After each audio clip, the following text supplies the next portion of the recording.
Nice to meet you all. I'm Robert. I do research in machine learning and distributed systems.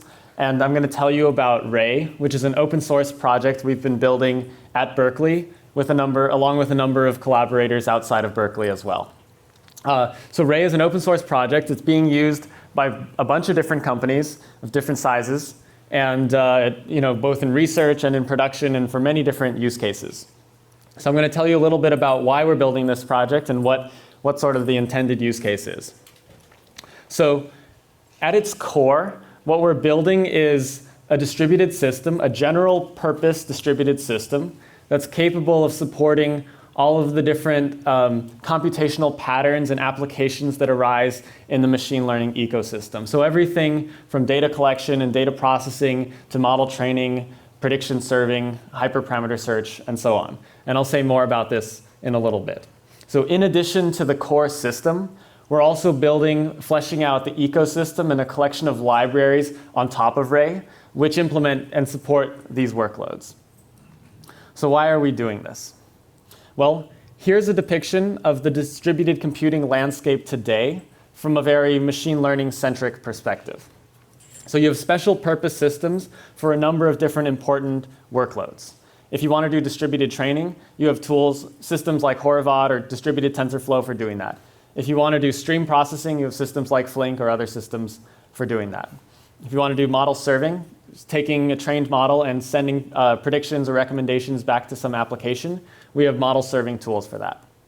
So these systems are all very powerful, but this poses a serious challenge for cross-cutting applications that need to integrate many of these different computational patterns together. So as soon as you have some reinforcement learning application or some online learning application that needs to do not just stream processing, but also model training and also prediction serving, then you're doing work that crosses boundaries of these different systems. So either you're going to do one of two things. You're either going to try to stitch multiple different systems together and build an application by gluing these different systems together, or you're going to build a new system from scratch to support your application. And both of these approaches are things that people do in practice. So if you're stitching multiple different systems together, one challenge you face is efficiently moving data across system boundaries without the performance overhead. Another challenge you'll face is learning how to use all these different systems and training people in how to use them. You'll have to reconcile different fault tolerance models and things like that. If you end up building a new system from scratch, and this is the approach that is often taken in reinforcement learning, so OpenAI, DeepMind, places like that, in order to implement their reinforcement learning applications, build new distributed systems from scratch to support these applications. And that can work well, but it can also impose a really high engineering burden on application development. So what we are trying to do with Ray is to take this collection of special purpose distributed systems and move to a model where we have a single general purpose system where all of these different computational patterns can be implemented as libraries or applications on top. And that level of generality is important for being able to support applications that require many of these different computational patterns. So I'll give you an example. Ant Financial builds an app called Alipay, which is used to pay for many things throughout China. The app looks something like this on the left, and there's a banner ad. So the app, Ant Financial offers many different financial services to their users, and hundreds of different services. And so in order to recommend different services that a user may be interested in, they build a recommendation model which fills out this banner ad that's highlighted in red. Now, the way this works, these recommendations need to be personalized based on a user's activity. So as a user is navigating through the app, that data is streamed off to the back end, processed by a stream processing system, then used to incrementally train new recommendation models. And then recommendations from those models are served back to the app to actually recommend something in the ad. And before using Ray, this system was built by stitching together a stream processing system, a model training system, and a model serving system. And there was, due to the complexity of the architecture, they weren't able to update the recommendations more than once a day. Now, now the system is implemented on top of Ray. So the streaming, the training, and the serving are all done built on top of Ray. And they're updating the model every 5 minutes. Oops. They're updating the model every 5 minutes. And this makes a big difference for click-through rate and the relevance of the recommendations that they're making. And Ant is not the only company where online learning is important, and being able to quickly have a short turnaround time between data coming in and recommendations going out. This is relevant at a number of different companies as well. So this is one example of an application that integrates many different computational patterns and is difficult to do with just one system like a distributed training system or a stream processing system. Okay, so now I'm going to tell you a bit about how Ray works, how you can build applications like this, what the API looks like. So at its core, Ray is a library for doing parallel and distributed Python. Here are two irregular Python functions, one for reading an array from a file, and one for adding two arrays together. This is a toy example to illustrate the API. So the generality of Ray comes from the fact that we take two core concepts in regular programming, so functions and classes, and provide a way to translate those two concepts into the distributed setting as tasks and actors. And I'll explain that now. So if we want to execute these functions in the distributed setting, we can add this ray.remote decorator. And now when I invoke one of these functions, so I call readArray.remote, what that does is it immediately returns a future, so essentially a pointer to the eventual output of the computation. And it starts a task executing somewhere in the cluster. So here there's some worker process somewhere in the cluster that is executing this readArray function. Now, because it immediately returns a future when I call readArray.remote, I can call a second one before the first one has finished. So now I have two of these tasks executing in parallel. So this is how futures enable parallelism. So now these two lines of code in the bottom have run already, they've started these two tasks that are running in parallel but haven't finished yet. And now I can start a third task, which depends on the outputs of the first two tasks. So here, this takes in, as this third task won't actually start executing until the first two have finished, and the outputs of the first two have been transferred as inputs to the last task. And now, if we actually want to retrieve the output of the computation, we can call ray.get at the bottom to actually fetch the outputs.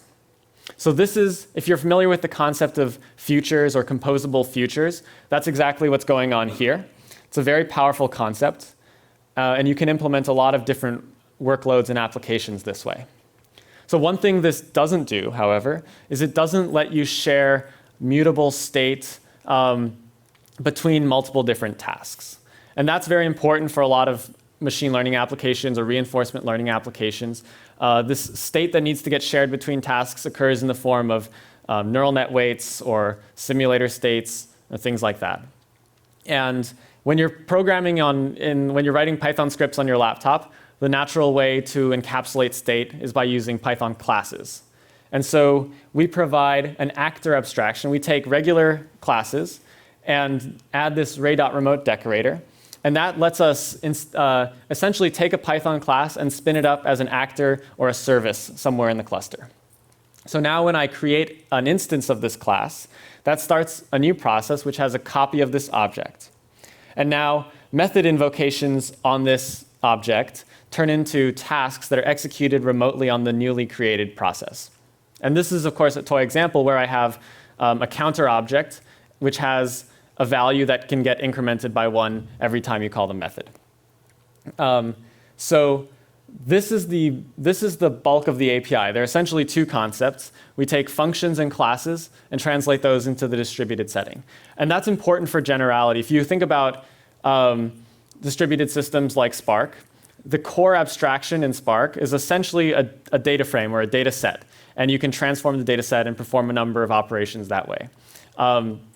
And that's great, but if you're writing Python programs with functions and classes, and then you want to run it in the distributed setting with Spark, that means you're sort of re-architecting your code base around the concept of a data set. Here, if you're starting with functions and classes, you can just take those concepts and sort of naturally translate them into the distributed setting. So that's why adapting a code base to execute in the distributed setting on a cluster using Ray typically takes fairly few lines of code. Okay, so this was a toy example. Let me try to give a slightly more realistic example with distributed training with a parameter server. So a parameter server is a technique used for data parallel and model parallel distributed training. And parameter servers are typically implemented as their own standalone distributed systems. So, but as an abstraction, a parameter server is essentially, you can think of it almost like a key value store. It holds the weights of a neural net or the weights of some machine learning model. And it exposes methods for getting the latest parameters and updating those parameters. And that's what we've implemented here as a Python class with two methods, one for getting the parameters and one for updating the parameters. And now by adding this decorator on top, we can start up this parameter server object as a service or as an actor in your cluster. Okay, so how do we do training? Well, we can define a Python function, which is our worker that's going to be computing gradients. It takes in a handle to the parameter server. So this PS argument that's being passed into the worker is essentially a handle that can be used to invoke methods on the parameter server process. This worker is going to loop around. It's going to do three things. It first gets the latest parameters from the parameter server. Then it's going to compute some gradient update using those parameters. And this is where it would also use TensorFlow or PyTorch. It would also use data that it has locally to compute that gradient update. And then it's going to send the gradient update back to the parameter server, and the parameter server will update its parameters. So there's nothing parallel happening here yet. This is, you have two processes that are communicating with each other to do training. But say we want to start doing data parallel training and computing multiple gradients in parallel. Well, the natural way to do that is to start multiple copies of this worker process. So now we have three different workers running in parallel that are all getting updates from the parameter server and sending their updates back to the parameter server. Okay, so now we have data parallel training happening. But what if our parameter server becomes the bottleneck? Say that there's too much communication happening to the parameter server and it's either network bound or compute bound or something like that. Well, then we can start to do model parallel training. So we can take one form of model parallel training. We can take our parameters of our machine learning model and shard them or split them across multiple different parameter server processes. And now all the workers are going to be communicating with all of the different parameter servers. So you can start to see how, so the code that I wrote here is not the complete example, but it's a large fraction of it. And when you think about how a parameter server is normally something that's implemented with its own big C++ code base, it's something that it's a standalone distributed system, something you might interact with kind of like a database. And to be able to take that and implement it instead as 10 or 15 lines of Python code is extremely powerful. And this also makes it much more configurable if you want to do things differently. Say you want to change the parameter server update rule. Well, it's a line of Python that we wrote over there, and you can change it. If you want to switch from synchronous to asynchronous training or vice versa, or if you want to handle stragglers differently, or if you want to have backup workers to avoid stragglers, these are all things you can add into your application with a few extra lines of code. Whereas sometimes making that kind of change to an existing parameter server is a very invasive change. So hopefully this gives you a taste of what it might mean to take a distributed system and reimagine it as a library on top of a higher level general purpose framework. Okay, so now I'll say a bit about the Ray architecture, the backend, and what kind of architecture supports this API. So here's a depiction of a 3-node cluster, so 3 separate physical machines. Each machine is going to have a number of different worker or driver processes on it. So the driver is essentially the script that you're running, your application that's kicking off, that's initiating the computation, that's running it. And the workers are going to be started by Ray to execute the different tasks. So each machine has a shared memory object store on it. So this is essentially a key value store that uses shared memory to efficiently allow workers to all access the same data without creating their own copies and without doing expensive deserialization. So this is a performance optimization, and it's a super important performance optimization because large numerical data comes up all over the place in machine learning and reinforcement learning applications. And you need to be able to, that could be like large images, videos, neural net weights, data sets, things like that. And it's important to be able to share these things efficiently without having each process have to create its own copy and serialize and deserialize these things all the time. So this is based on the Apache Arrow project, which is a large data layout for big data that's language agnostic, and that's something that we're building on top of. So objects are streamed between different machines through an object manager, and a scheduler on each machine is responsible for assigning different tasks to different workers and giving different tasks to different machines. We take a distributed scheduling approach where each machine has its own scheduler because centralized schedulers can be a bottleneck with a finite throughput. So a lot of systems use centralized schedulers, and these schedulers typically have a throughput of like 5,000 to 10,000 tasks per second. Okay. So lastly, there's a sharded database, this global control store, which is responsible for storing critical system information for recovering from failures. So if a machine dies and we lose some important data, then we'll recreate that data by rerunning the tasks that are needed that created that data. And the specifications of those tasks are stored in the global control store. So there are two forms of fault tolerance we provide. That's one of them. Another is in the form of checkpointing actor state and reloading from checkpoints. Okay, so that's what the architecture looks like. So how does the API map onto this architecture? If you go back to our initial example where we have these three tasks that we started, the first two executing in parallel, and the third depends on the first two. What happens when we actually run that code? Well, this computation graph is depicted in the bottom corner. When we actually run that code, these three tasks are submitted to the scheduler on the machine that the tasks are submitted on. And the scheduler will now start to assign one task to one worker. And maybe it'll take the second task, give it to a different machine, and that machine will assign it to a different worker. So now that's one way that these tasks can be scheduled. So now these two tasks will start executing in parallel, and when they finish, when they finish running, they'll store their outputs in this shared memory object store. Okay, so now that we've finished running the first two tasks, we're ready to start executing the third task. So the third task will be given to some worker. Now the worker, this third task requires the outputs of the first two tasks as inputs. So the first output is already on the right machine, so that'll be given to the worker. But the second output needs to be transferred over to the first machine and then given to the worker. And now that the worker has all of its inputs, it can start executing the task, and that task will run, and then eventually it'll finish, and its output will be stored back into the object store.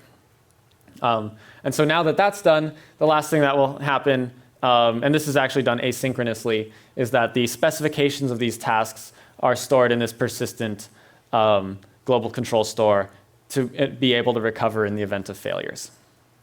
So that's a little bit about how the applications actually get executed by this backend. I should mention that the backend itself is written in C++. The API is exposed primarily through Python. We also have support for Java and some support for cross-language function invocation, so invoking Python functions from Java and things like that. But Python is our primary use case. Okay, so now I'm going to switch gears a little bit and start to tell you about the different libraries and ecosystems that are being built on top of Ray. So I've described the core Ray system and its API. But to really support the machine learning ecosystem well, we need to provide higher level tools and easy to use libraries for the common computational patterns. So hyperparameter tuning, and I'll say what hyperparameter tuning is in a second. So RayTune is a hyperparameter search framework that's built on top of Ray. It's built using the core Ray task and actor abstractions. There are a number of other different distributed hyperparameter search libraries out there. They're typically built as standalone distributed systems. So the fact that we're able to take something like this and implement it on top of Ray is a testament to the generality of the underlying framework. So what actually is a hyperparameter? Here's a depiction of a convolutional neural net. This is something for taking in images and outputting labels.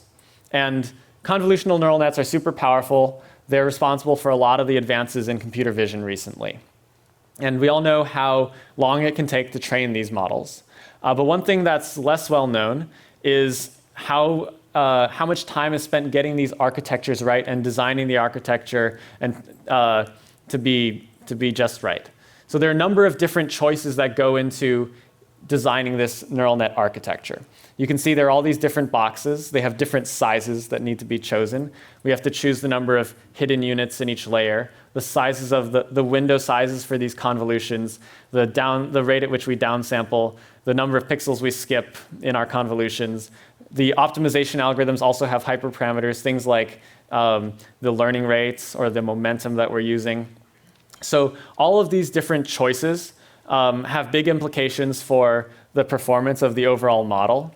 And the process of, and these are what we refer to as hyperparameters. So the thing we actually care about, the objective is typically, it's a differentiable or continuous function of the neural net parameters, but it's typically a non-differentiable and non-continuous function of the hyperparameters.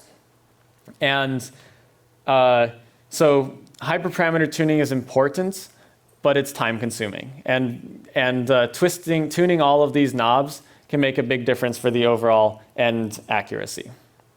So here's an example from a reinforcement learning benchmark in which we are learning to control the motion of a cheetah, of a simulated cheetah. And the only thing that differs here, the learning algorithm is the same. The only thing that differs here is the number of hidden units in the neural net architecture. And as you can see, adding more and more hidden units actually causes a big decline in the overall performance. And this is an example of the choice of hyperparameter making a big difference for the end accuracy. So how do you get around this problem of setting the hyperparameters? Well, one way is to just search over the different possibilities. And so there are a number of reasons to use a framework for hyperparameter tuning. One is that you want the best model, and that means you don't want to sit there in front of your screen repeatedly running experiments, waiting for the results, tweaking the inputs a little bit, and then relaunching more experiments. You want this process to be automated. And the second reason is cost, both in terms of physical resources like GPUs and also in terms of time. So you want the best model as quickly as possible. And so these involve decisions like killing experiments that are performing poorly, killing them, stopping them early, or devoting more resources to the ones that are performing well. These are the kinds of decisions that can be made by a hyperparameter search framework that can speed up training a lot, but that you don't want to have to re-implement for every new model that you're doing. So those are some things you can do with Tune, and one of the benefits of using a framework for hyperparameter tuning. So there are a lot of things. Hyperparameter search is a general concept that isn't specific to deep learning. But deep learning is one of the dominant use cases, one of the settings where it's the most important, precisely because of how expensive training can be in this setting. So to support deep learning well, there are several things we have to do. One is to have just absolutely perfect support for GPUs and custom resources like that. Another is scalability and being able to run the same code on your laptop or on a large cluster. And those first 2 points are things that we inherit automatically from building on top of Ray. The third thing is it has to be extensible, and that's in order to take advantage of state-of-the-art algorithms that are being invented all of the time. And the last thing is it has to work with absolutely every single deep learning framework. So things like PyTorch, TensorFlow, et cetera. And as well as non-deep learning frameworks like scikit-learn and general purpose Python code, arbitrary Python code. So these are all things that are important for features of a hyperparameter tuning framework. So like I mentioned earlier, hyperparameter tuning frameworks often require you to re-architect your code base around the framework. And that's explicitly something we're trying to avoid with Tune. So in my experience, adapting a code base to do hyperparameter search using Tune typically takes around 10 lines of code. And we have two different APIs. So one is a function-based API for getting up and running quickly. And another is a class-based API which supports fancier features like checkpointing and saving and restoring. And this is used for stopping certain trials early and restarting them later on. So another advantage of Tune are the abstractions that we provide. So you can see there are blue and orange boxes. So the blue boxes are search algorithms, things for suggesting the next set of hyperparameters to try. This is what we typically think of as hyperparameter search. So things like Bayesian optimization, grid search, random search. These are algorithms for suggesting the next set of hyperparameters to try.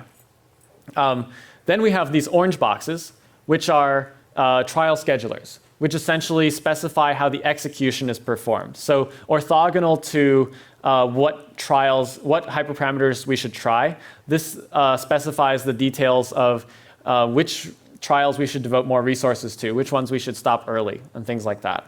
And you can take any blue box and any orange box and combine them together with 2 lines of code using Tune. And so these are some of the abstractions that a typical hyperparameter search framework will actually just choose one box, either blue or orange, and then build a framework around that. And that can make it very difficult to, or require a lot of extra effort to integrate with other different choices. So this is the choice, getting the abstractions right here is super important. And again, being able to combine these different abstractions or these different choices in the right way can make a big difference for the overall performance. So now I'm going to talk about RLlib. So RLlib is a reinforcement learning library that's built on top of Ray.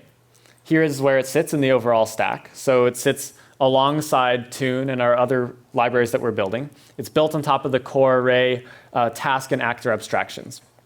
Now, what is reinforcement learning? So reinforcement learning is a framework that can be used to describe many different problems. So if you think of supervised learning as the setting in which you take in a data point X and you output a label Y, reinforcement learning is not about making a single prediction, but rather about taking a sequence of actions in a dynamically changing environment, and then getting feedback about how good those actions were in order to adapt the policy for taking actions. But the feedback may be very delayed. So as you can imagine, this setup can be used to describe many different kinds of problems like dialogue, health applications, things in robotics, board games, and autonomous driving. And the fact that you can, one thing that's worth pointing out though is the fact that you can describe many different problems using this language doesn't mean that an off-the-shelf reinforcement learning algorithm is going to solve these out of the box. A lot of care, or a lot currently depends on the actual formulation of the problem, how you define the reward function, how you define the objective, and things like that. So there are 2 key components to a reinforcement learning application. One is the environment. This essentially defines the problem setup. So that could be a robotic environment, that could be a board game, things like that. And then there's the agent, which is the thing that you're trying to control. So you're trying to define a policy, learn a policy, which controls the behavior of this agent and what actions it takes in the environment. So these 2 components operate in a tight loop with each other, where the agent continually takes new actions, and those actions have an effect on the environment. They change the state of the environment. The agent then observes the new state of the environment and possibly a reward or a penalty. And then the agent will take a new action and the process continues. So to give an example of how you can frame Go in this example, Go is a board game. The environment is essentially the state of the board game and locations of all the pieces on it. And the agent is the function that you're using to decide where to place the next piece. And so this is a fully observed environment. And unlike supervised learning, in which you might place a piece, and then, so in supervised, if we were to treat this as a supervised learning problem, we would want to have a data set of a bunch of different board states, and then the correct move or the best move to play in that location and from that board state. And if we're doing that, not only would we need to somehow get this data set, then we would train a model to predict the best move given a board state, and then we would see whether it was right or wrong, and we would update the model based on that. With reinforcement learning, you're making the move, and you're taking the sequence of actions, and then you don't necessarily know if you won or lost the game until the very end. So at the very end, you get one bit of feedback, whether you won or lost. And then that single bit of feedback is used to update the policy for deciding what actions to play. Nevertheless, so it sounds like a small amount of feedback, but this is something that has been successfully, where reinforcement learning has been successfully applied to play Go very well. Another application is in controlling the tilt of antennas. So by focusing antennas in the right locations and the right angles, you can provide better service and better throughput for the cell network. And this is something that is difficult to do currently and is only adapted at the timescale of days. But preliminary results suggest that by using reinforcement learning, we can control the placement of antennas better in order to improve throughput for the cell network. Okay, so now I'm going to say a little bit about the design of a library for reinforcement learning. So at the bottom, we're building on top of Ray's core abstractions of tasks and actors to provide building blocks that can be used to implement distributed reinforcement learning algorithms. On top of that, you were using these building blocks to provide a collection of state-of-the-art reference implementations of a number of different reinforcement learning algorithms. And then on top of that, we're exposing these algorithms in easy-to-use ways to a number of different types of applications. And that includes things like multi-agent reinforcement learning problems, as well as policy serving and things like that. So these are some of the different levels of abstractions. Multi-agent reinforcement learning is actually a growing area. And this, you can think about regular reinforcement learning as learning to control one agent. But there may be many settings in which you actually want to control a number of agents together. And one example of this is modeling traffic. So if you think about every, there could be a policy controlling every single traffic light, deciding when it should be green or when it should be red. Every car might be its own agent as well. And in this setting, the interesting thing is not necessarily just controlling one of these agents individually, but how you can control them all together in order to optimize traffic. So here's a quick overview of a number of the different reinforcement learning algorithms that we've implemented in RLlib. And you'll notice that a bunch of these are actually community contributions. All of this is open source. And so contributing a new algorithm is as simple as opening a pull request. And because these are all building on top of building blocks for distributed reinforcement learning, this doesn't mean re-implementing the full algorithm from scratch. There's a lot of code reuse here. This is integrated with RayTune. So hyperparameter search is super important for reinforcement learning. But they can be difficult to compose together when you want to do distributed reinforcement learning inside of a distributed hyperparameter search and if your reinforcement learning and hyperparameter search are two separate distributed systems, it can be hard to nest them inside of each other or compose them in that way. But when they're built on top of a single general purpose system, then it's easier to do that. The last thing I want to say about reinforcement learning for RLlib is that it ships with part of SageMaker. So if you use Amazon SageMaker, you can use RLlib as part of that. One last library I want to talk about is Modin, which is a library for speeding up pandas. If you use pandas for data science, this involves changing a single line of code. So data processing, this is a library we're building, again, on top of the core array abstractions of tasks and actors. Again, systems like Spark or Hadoop for distributed data processing are typically built as standalone distributed systems. So the fact that we're able to build this on top of Ray is, again, testament to the generality of Ray. There are typically, what's the problem here? There are different tools for doing data science and data processing. Some of them, like pandas, work well with small data on your laptop, but pandas isn't going to run on a cluster. And similarly, there are tools like Spark, which are great for huge data, but aren't going to speed things up on your laptop beyond pandas. And so Modin bridges that gap. If you have a line like import pandas as PD somewhere in your code base, you can replace that with import modin.pandas as PD, and that's the only change you would need to make. So I will, and here's an example of just a quick benchmark for reading a large CSV file as a function of the size of the CSV file on a single large machine. So as you can imagine, the larger the file, the longer pandas takes. And if you're using Modin instead, it's able to leverage multiple cores to read those files much more quickly. And this is a difference between 10, 15 seconds and 7 or so minutes. So I'll conclude by saying that, again, Ray is open source. It's intended to be a general purpose distributed system.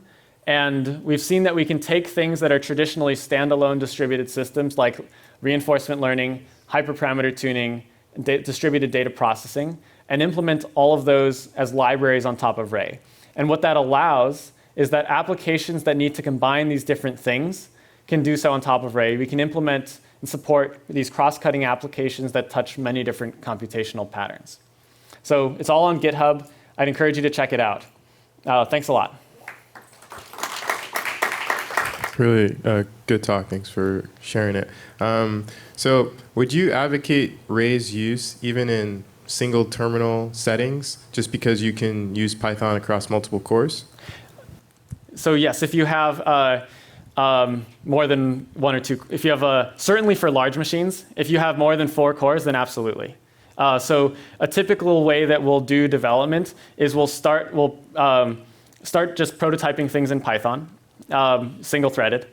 Then I'll parallelize that across multiple cores on my laptop or on a single machine using Ray, and that's typically just adding a few annotations. And then when that's too big for my laptop or for a single machine, then I'll take that and run the same code on a cluster. And so there's sort of a seamless transition from like single-threaded to parallel on a single machine to the cluster setting. And instead of having to sort of rewrite the code at that stage. And the single machine case is especially important because there are many large machines. You can start up a big instance on EC2 that has like 100 cores or something like that. So yeah, that's a very important use case. All right, any other question? Thank you. Thanks for the talk. Question about just future support for the platform. Do you guys plan on keep developing further and supporting it in the future, and what that sort of looks like? Yes. So yeah, the plan is to keep working on it and to make it really good, and to grow the community around it, to grow the community of developers and users and these things. Based in Berkeley, will that be based out of Berkeley? A lot of the development is at Berkeley, but there are actually a number of contributions from different companies using Ray as well. And again, the plan is to have more development from, that's an important metric we look at, just external contributors.